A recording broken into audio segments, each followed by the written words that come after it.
Ke bawah duli Yang Maha Mulia Al-Aminul Karim Sultan Salihuddin Ibni Almarhum Sultan Badli Shah, Sultan Negeri Kedah Darul Aman telah berkenan menerima menghadap Yang Berhormat Datuk Seri Diraja Dr. Zamri Abdul Kadir, Menteri Pendidikan Tinggi Malaysia di Balai Menghadap Besar, Istana Anak Bukit, Kedah Darul Aman. Turut hadir menghadap Yang Berbahagia Datuk Profesor Dr. Azlinda Azman, Ketua Pengarah Pendidikan Tinggi Malaysia serta Yang Berbahagia Profesor Dato' Dr. Muhammad Fuad Sakdan, Naib Chancellor Universiti Utara Malaysia.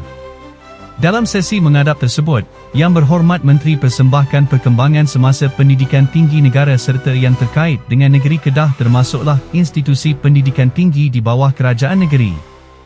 Mendoakan kehadrat Allah Subhanahu Wa Taala semoga ke bawah duli Yang Maha Mulia serta seluruh kerabat diraja sentiasa dilimpahi rahmat dan hidayahnya serta berada dalam keadaan sihat, sejahtera dan penuh kedaulatan hendaknya. Daulat tuanku,